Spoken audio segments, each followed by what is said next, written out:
Hey everybody, welcome to that vinyl channel. I'm that vinyl guy boss. So on this video, I'm going to be focusing on my 45s.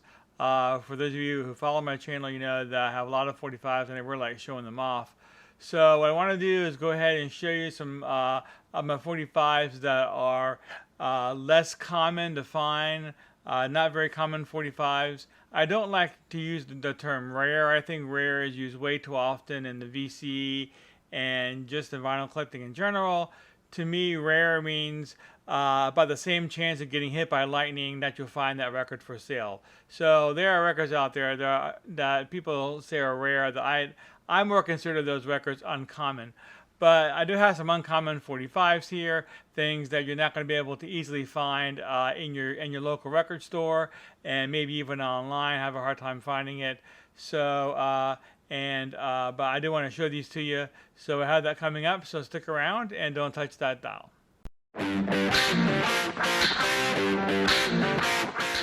Okay, and the first one I'm going to show you here is some Crash Test Dummies from 1994. So this is Afternoons and Coffeespoons. But yeah, so it's a very cool single. Let me go ahead and take it out so you can get a better look at the vinyl here. So there we go. So anyway, it's a very cool single. I really like this record a lot. Again, it was Crash Test Dummies from 1994. So it's just a cool song. I really like it a lot. Okay, and the next one here is Goo Goo Dolls. This is Better Days. Let me flip it over so you can see the label. It's a clear vinyl. It's a 7-inch clear vinyl 45.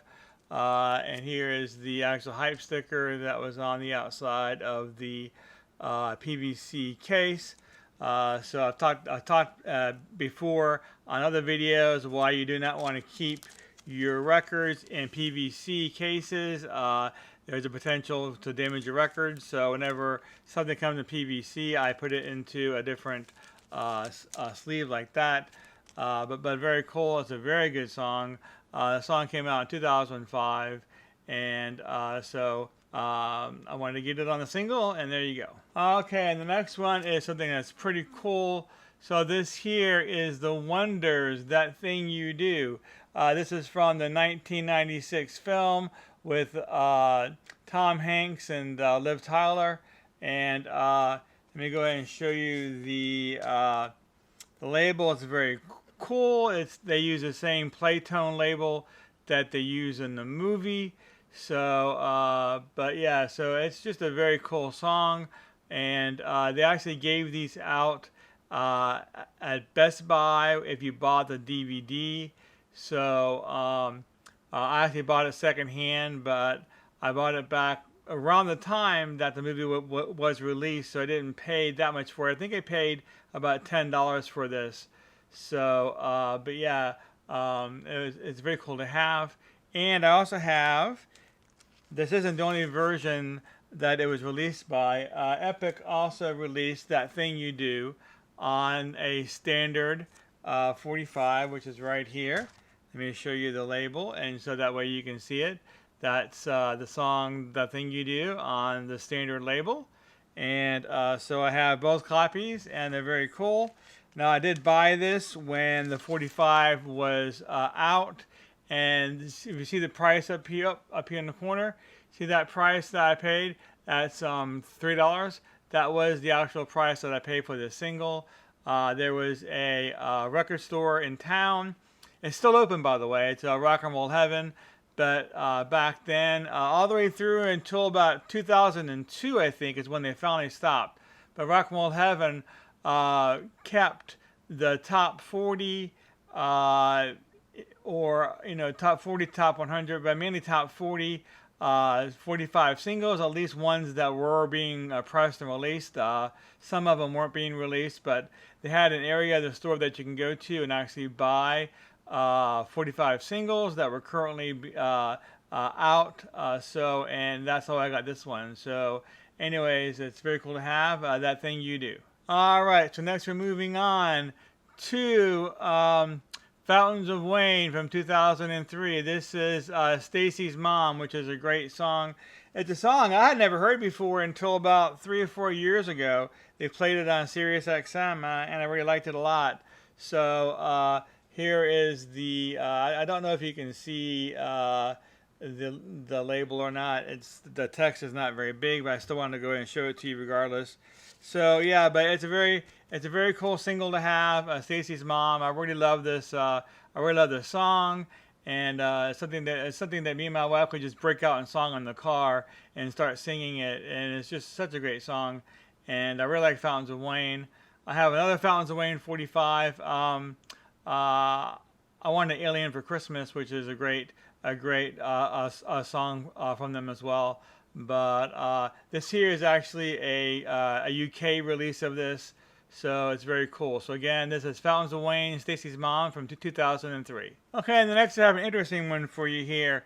So this here is Snoopy versus the Red Baron by the Royal Guardsmen. Okay, so most of the members of this band were still in high school when they recorded this song. There were a bunch of kids from Ocala, Florida, back in 1966. They wrote this song. And they were concerned about copyright. They had written Charles Schulz asking them if it was okay to go ahead and use the name Snoopy. They actually released this first in Canada, and when they did, they changed the whole entire song. So I'll take this one out so you can see it. So as you can see here, this is Squeaky versus the Black Knight. So this here is basically the same exact song. They re-recorded it. They replaced the Snoopy name with Squeaky. They replaced the Red Baron's name with the Black Knight. And so the entire song was changed. It's actually a very cool version to have. It's a little bit hard to find, but it's cool to have in my collection, and I really like it a lot. Now, of course, Charles Schulz gave them the go-ahead to use the Snoopy name, so they released the other version that I showed you in the U.S. and other countries as well. So, it's just a very cool single. And this here is the Snoopy versus the Red Baron single. So this one here is one that is rather hard, extremely hard to come by. And but this is Dishwalla Counting Blue Cars. It is again, this is a UK single. And it's very cool, and this was released in 1995. So the story with this is interesting because this has two versions of the song. It has the album version on the first side, and on the second side they have an acoustic version of the song. Okay, so but when I first heard this song on the radio, and at least the radio that was playing it in my area, they only played the acoustic version. They played it over and over again, and so that was the only version that I was actually familiar with. They would say that here's Dishwalla Counting Blue Cars, and they would play the acoustic version on the radio. So I decided to go out and buy the CD. It wasn't available on vinyl, so I went out and bought the CD, and I played the CD. It was a good CD, but when it came to Counting Blue Cars, it had the regular standard version that was not acoustic, and I was like, okay, that's different. And actually, I didn't care so much for the standard version. I'm still sold on the acoustic version. It's a much better version, in my opinion. And but either way, I actually wanted to find a physical copy of the acoustic version, and so it took a while, but I finally figured out that it was on this single release. So it's very cool to have Dishwalla Counting Blue Cars. It has both the album version and the acoustic version. Okay, so let's move on. This one here is Bare Naked Ladies, If It Had $1 Million. I really like this song a lot. It's an awesome song. I really like Bare Naked Ladies. But yeah, it's a very cool song. And from what I understand, I read an interview with the artists from the band. I can't remember the names right now. But it's mainly the main two guys. They said that they recorded this song, If It Had $1 Million. They recorded it once a day for a month. And then they went back through and waded through all the different versions they recorded and found the one they liked the most, and that's the one that they released. So, and on the back side is the song One Week, which is a very cool song as well. Yeah, I really like the song If I Had $1,000,000 by Bare Naked Lady. All right, and the next one is is it a guy or a band? I'm not sure, but I believe it's pronounced Gotye. This was from 2011, and the name of the song is Somebody That I Used to Know. And there it is right there if you want to go ahead and take a look at it. Very, very cool. But I really do like this single a lot. I really do like the song a lot, so I wanted to get it. And I discovered that it was indeed released on a single. I think this is also, I don't think this is released in the U.S. I think this is also released in the U.K. as well. So, but either way, it's a great song and it's a great single to have. This is Gotye, Somebody That I Used to Know. Okay, now moving on. This one here is Foo Fighters, Learn to Fly. So I really like Foo Fighters a lot, but my wife really likes them a whole lot more than I do. She's actually a big fan of Dave Grohl, who's also was in Nirvana. So, but yeah, it's a great song.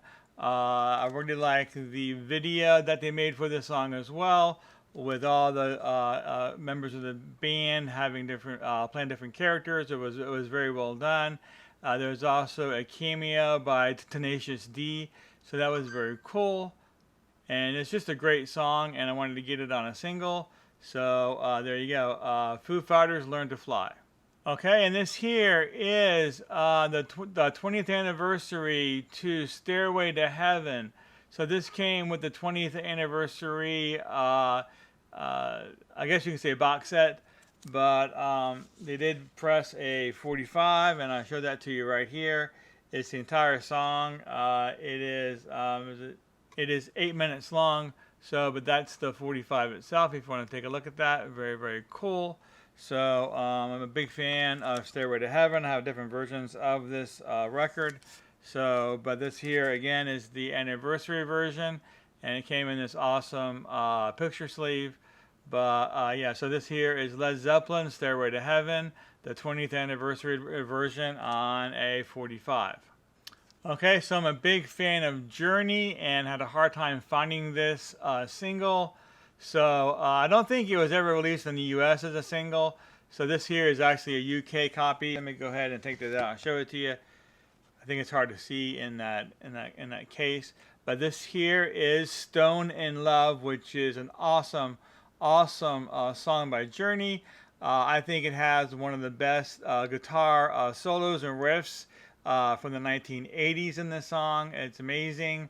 And I remember one year, it was back, I don't know, maybe about 12, 13 years ago, my wife and I went to Mardi Gras, and all the bars down there, they have, the bar bands playing different songs, from different bands, and we walked into one bar, and they were actually playing Stone in Love, and it was a song that my wife had never heard before. So it was my opportunity to go ahead and introduce that song to her, and now she loves it, which is awesome. But anyways, so the song came out in 1982, and again, this is Journey, Stone in Love. Okay, last but not least, we have a J.J. Cale here, a couple of them actually. So let me go ahead and take this out so you can see it better. But this here is from 1966. This here is After Midnight by J.J. Cale. So what's very cool about this is that not a whole lot of these 45s were pressed. One of these 45s ended up in the hand of Eric Clapton, and he actually went on and he recorded his version of it, which of course went on and became a huge hit. So, if you're familiar with J.J. Cale's version, you probably know this one from 1970. He put it on one of his, I think it was on one of his first albums, one of his early albums. So that's what this version here is. It's a much slower version. So this one here was recorded in 1970. After Midnight, and it was on his very first album.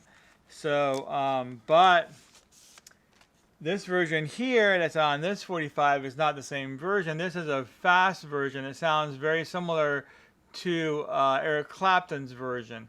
And so if you're not familiar with it, it's actually a great version to hear. And it was a cool 45 to have. It's not all that common to find.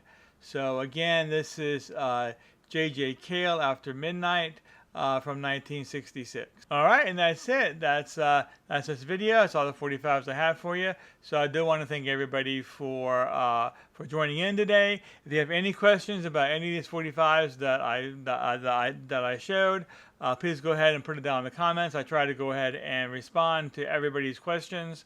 And so I'll be glad to go ahead and answer any questions that you have. If you have not subscribed to my channel, now is a great time to do so. Don't forget to go ahead and tap on that subscribe button and go ahead and bash on that bell for notifications. And that way, you know when I put up brand new videos. But again, I want to thank everybody for being here today. And I'll see you all next time.